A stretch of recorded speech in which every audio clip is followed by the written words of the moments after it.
silence in here isn't like the silence you have out there. Out there, silence is peaceful. It's a quiet morning or a late night in bed. In here, silence has teeth.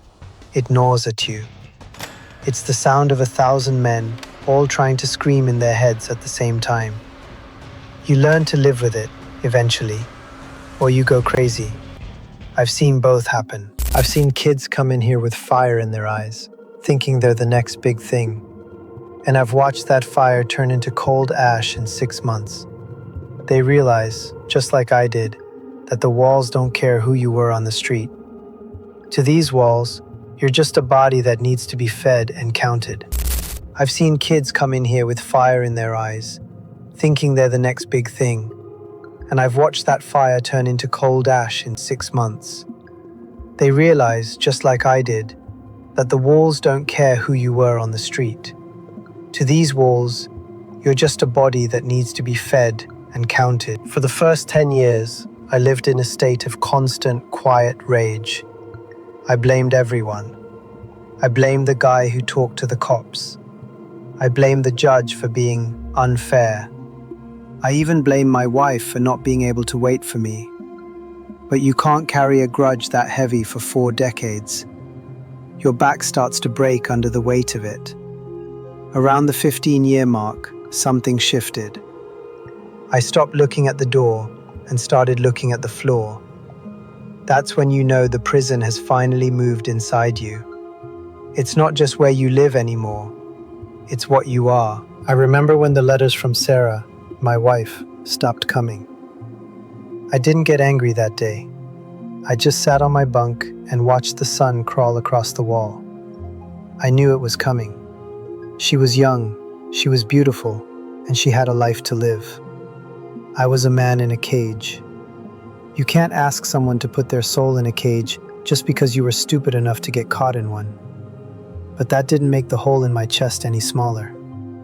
I realized then that my crime didn't just take my life, it murdered hers too. I killed the woman she was supposed to be. I turned her into a convict's wife, a woman who spent her weekends in waiting rooms being patted down by guards. I'm 78 now, and if I could go back, I wouldn't go back to save myself. I'd go back to save her from ever meeting me. Then there was my daughter Maya. In the beginning, she'd draw me pictures, stick figures with smiles. "Come home soon, Daddy." I kept those drawings until they turned yellow and the ink faded to nothing. Then the drawings turned into letters, written in messy teenage handwriting. She'd tell me about her grades or a boy she liked. And then, one day, the letters started sounding like they were from a stranger. She was polite, but she was distant. She didn't know me. How could she? I was just a voice on a recorded phone line once a week. I was a face she saw through a dirty window twice a year. The hottest day of my life wasn't the day I was sentenced. It was the day Maya sent me a photo of her wedding. She looked like an angel, but standing next to her, holding her arm, was another man, her stepfather, a man who had done everything I was supposed to do. He'd been there for the scraped knees, the heartbreaks, the graduations. He had earned the right to walk her down that aisle. I was just a ghost in an orange jumpsuit, looking at a glossy piece of paper in a room that smelled like bleach. I cried that night, not because I was lonely, but because I realized that the world was better off without me in it. That's a hard truth to swallow, kid. To realize that your absence made the people you love happier. You think you're a tough guy? You think you're hard? Let me tell you something about being hard. Being hard is easy when you have a gun in your hand or your friends at your back. But being hard in here, when you're 78 and your joints ache from the dampness of the cell, and you're waiting for a nurse who doesn't care to bring you your heart medication, that's not being hard. That's just being old and alone. There are no tough guys in the geriatric ward of a state prison. There are only tired old men who wish they could go back to being 20 and make one different choice. Just one. I look at the young kids coming in now, and it breaks my heart. They're wearing the same cocky grins I used to wear.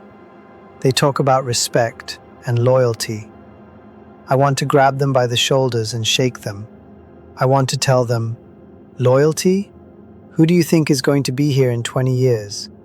Not your brothers from the block. Not the guys you're trying to impress. They'll forget your name before your first year is up. In 42 years, I've had 3 people stay loyal to me. 3. And 2 of them are dead now. The only thing loyal to you in here is the shadow on your wall. I've watched the world change through a television screen in the common room. I saw the towers fall in 2001. I saw the first black president. I saw people start carrying little computers in their pockets. It's like watching a movie of a world I'm not allowed to visit. Sometimes it doesn't even feel real. It feels like science fiction. I wonder what it would feel like to walk down a street and see everyone looking at their phones instead of at each other. I wonder what it smells like in a grocery store now. I wonder if the air still feels the same when you're standing in a park. Do you know what the worst part is? It's not the bad food or the lack of privacy. It's the boredom. It's the crushing, endless boredom. You have so much time to think.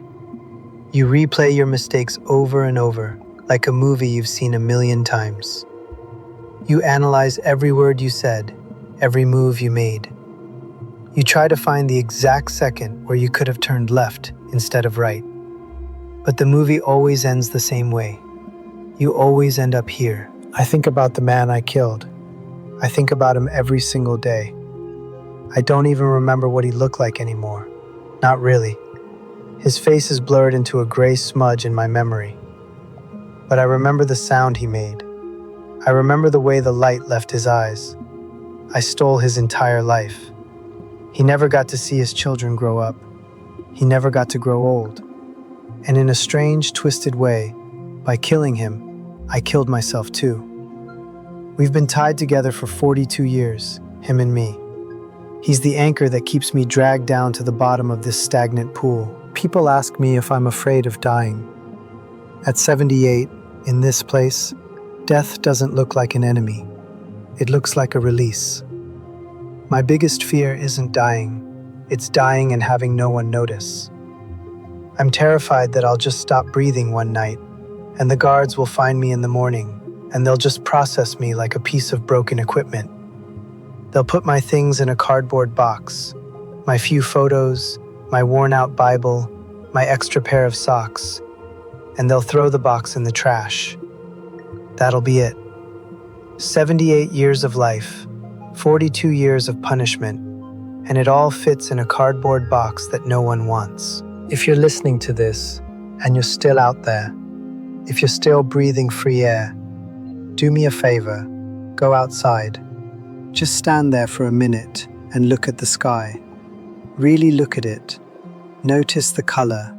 Feel the wind on your face. Don't take it for granted, not for 1 second, because there are thousands of men in here who would give their right arm just to stand on a sidewalk for 5 minutes. Don't be like me. Don't think you're special. Don't think you're the one who's going to beat the system.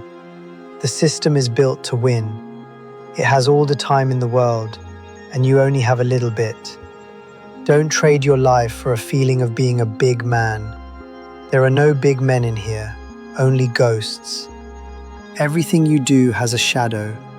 You might not see it when you're standing in the bright light of your youth, but as the sun starts to set, that shadow grows longer and longer until it swallows you whole. My shadow is 42 years long, and it's very, very dark. I hope you never have to learn what it feels like to realize you've wasted your own soul. I hope you never have to sit in a room and realize that the only person who knows your name is a man with a clipboard and a set of keys. Stay free, not just from these walls, but from the person you're pretending to be. Because the tough guy you are today is the lonely old man I am tonight. And believe me, you don't want to be me. I'm 78 today, and I've finally realized that the most expensive thing in the world isn't gold or diamonds. It's a Tuesday afternoon spent with people who love you. I traded 10,000 of those Tuesdays for a few nights of feeling powerful. Worst trade a man ever made. I can hear the guards coming down the tier for the evening count. The keys are jingling. That's the soundtrack of my life. Jingle, slam, click. Jingle, slam, click. It never ends. Until it does. I think I'll just sit here and wait for the light to fade. It's the only thing I'm good at anymore. Waiting. Just don't make me wait for you in here. Don't come here. It's too late for me, but it doesn't have to be for you. There's a certain kind of peace that comes when you realize you have nothing left to lose. But it's a cold peace. It's the peace of a graveyard. I've been living in a graveyard for 42 years, just waiting for them to finally put the headstone up. Maybe tonight I'll dream of the rain again. Not the needle rain from that night, but a warm summer rain. The kind that makes everything smell like life. Yeah, I'd like that. I'll just close my eyes for a bit. The walls aren't going anywhere. Neither am I. I've carried this for so long. Maybe, by telling you, the weight will get a little lighter. Or maybe not. Some burdens aren't meant to be put down. They're meant to be carried until you drop. I'm almost there. I can feel the finish line. And for the first time in 42 years, I'm not afraid. I'm just ready. Whatever you're planning to do tonight, whatever choice you're about to make, think of me. Think of this cell. Think of the daughter who doesn't know her father's touch. And then, choose differently. Please, choose differently.